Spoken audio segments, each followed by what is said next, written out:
प्रथमे मु बाबा अमृतानंद दास महाराज को आपण मान तरफ आज संध्या कार्यक्रम स्वागत करुच्ची अभिनंदन जनाऊँगी आगतुरा धन्यवाद एवं कृतज्ञता प्रकाश करुच्ची। मु व्यक्तिगत भाव अत्यंत आनंदित कि आज एभली एक भाग्य मंडप मंचरे बाबांकर उपस्थिति रे समग्र प्रेक्षालयटी यदि चारिआड़ को अनेबे जगन्नाथमय हो जाइए एक अमृत परिवेश रे किछि समय कटाइबार सुयोग पाइथिबारु आपण मानक दीपद कहवाई सुयोग देइथिबारु जगन्नाथ को प्रथमे मु कृतज्ञता जनाऊँगी।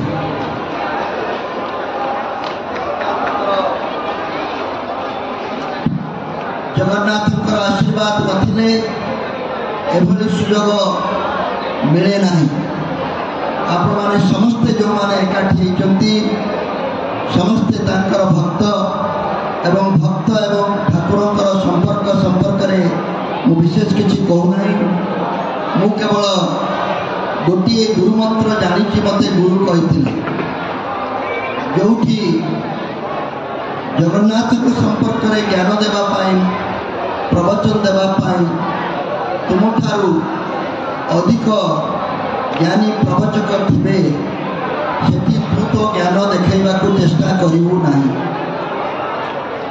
से दृष्टि मु केवल माँ मौसी मानू एवं पिला मानू छुटिया गोटे वाक्य मोर वक्तव्य शेष करी आपण माने समस्ते समस्तंकर मंगल हो बोली चाहूँगी ना चाहूना फूल कहतु समस्ते केमिति अधिक सुखरे रहिबे समस्तंकर मंगल हम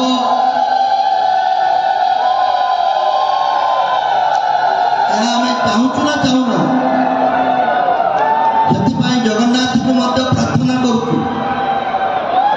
जगन्नाथ मो माध्यम गोटे मात्र सूत्र कहते कौन कले समस्त मंगल हम छुटिया गोटे उपाय आज ठारू निज कथा चिंता करने आगु अन्य कथा चिंता करंतु एतिकी मात्र कार्य मु मो निज पाई जहाँ चाहूँगी जदि अन्य पाई ताहा मु मागी पारुची भगवान ठारू ताले आउ कई असुखी रहिबे नहीं।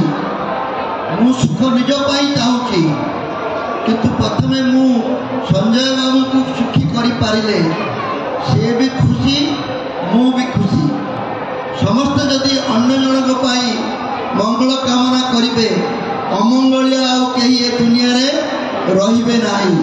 ये गोटे छोटिया उपाय मात्र मु कहवाक चाहूँगी। शेष कथाटी संजय बाबू कहते ए अंचल लोक मैंने 7 दिन धरी पूरा कार्तिक व्रत भली आईष छाड़ी आउ गोटे जिनस भी छाड़ी 7 दिन पाई निशा सेवन मत छाड़ी मु केवल गुरुजी माध्यम कहवाक चाहे 7 दिन जदि छाड़ी है 365 दिन टा केते की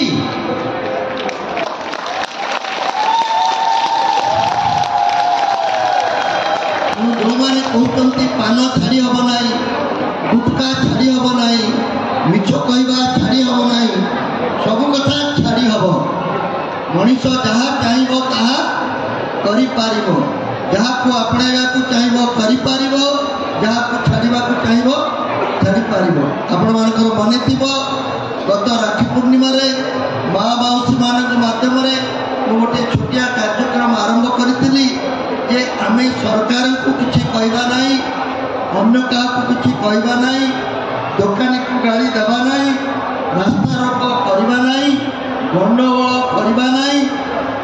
ଚାହୁଁଛି ଜଗନ୍ନାଥଙ୍କର ମଣ୍ଡପରେ ସଂକଳ୍ପ ନେବା, ଆମ ଘରେ ମଦ ପଶିବ ନାହିଁ, ଆମ ଘରେ ମଦ ପଶିବ ନାହିଁ। ଭାଇ ତୁ ଯଦି ମଦ ପିଇକି ଆସିବୁ ତାହେଲେ ମୁଁ ତତେ ଆଉ ଖାଇବାକୁ ବାଢ଼ିବି ନାହିଁ। ସ୍ତ୍ରୀ କହିବ ସ୍ୱାମୀ ତୁମେ ମୋର ପରମ ଦେବତା, କିନ୍ତୁ ମଦ ପିଇଥିବା ଲୋକ ମୋର କେବେ ଦେବତା ହେଇପାରିବ ନାହିଁ। ଏପରିକି ଶ୍ୱଶୁରଙ୍କୁ ମଧ୍ୟ ବୋହୂ କହିବ ଯେ ଶ୍ୱଶୁର ମୁଁ ତୁମକୁ ଡେଲି ଘଷିଦେବି, ଯାହା କହିବ ତାହା କରିବି, କିନ୍ତୁ ସେଇ କଥାଟିକୁ ଜମା ଛୁଅ ନାହିଁ, ମୋର ତୁମେ ସବୁ କାଳ ପାଇଁ ମୋର ପୂଜ୍ୟ ହୋଇ ରହିବ। ଭଉଣୀ ଭାଇ ରାକ୍ଷୀ ବନ୍ଧା ବେଳକୁ ଭଉଣୀ କେବଳ ଏତିକି କହିବ ମୁଁ ରାକ୍ଷୀ ବାନ୍ଧୁଛି ଭାଇ, କିନ୍ତୁ ଗୋଟିଏ କଥା ଦେ, ମୋର କିଛି ଦରକାର ନାହିଁ, ମୋତେ ବଜାରରେ ଗଲାବେଳେ କେହି ନ କହୁ ଏ ମଦୁଆର ଭଉଣୀ ଯାଉଛି ବୋଲି। ଏତିକି ମାତ୍ର ନିବେଦନ ମୁଁ କରିବା ପାଇଁ ଚାହୁଁଛି। ଆପଣମାନଙ୍କୁ ସମସ୍ତଙ୍କୁ ବହୁତ ବହୁତ ଧନ୍ୟବାଦ କହୁଛି। ମୁଁ ଭାବୁଛି ଆଜି ମୋ ପାଇଁ ଗୋଟିଏ ଶୁଭ ଦିନ, କାରଣ ମୁଁ ଏଠିକି ଆସିବି ବୋଲି ନା ଯୋଜନା କରିଥିଲି ନା ଜାଣିଥିଲି। ହଠାତ୍ ଗୋଟିଏ କାର୍ଯ୍ୟକ୍ରମରେ ମୋତେ ଏଭଳି ଏକ କାର୍ଯ୍ୟକ୍ରମରେ ଭାଗ ନେବାକୁ ମଧ୍ୟ ମୁଁ ଜାଣିନଥିଲି। ସେଥିପାଇଁ ଜଗନ୍ନାଥଙ୍କୁ ପୁଣି ଥରେ ଧନ୍ୟବାଦ କୃତଜ୍ଞତା ଜଣାଇ ମୋର ବକ୍ତବ୍ୟ ଶେଷ କରୁଛି। ବନ୍ଦେ ଉତ୍କଳ ଜନନୀ।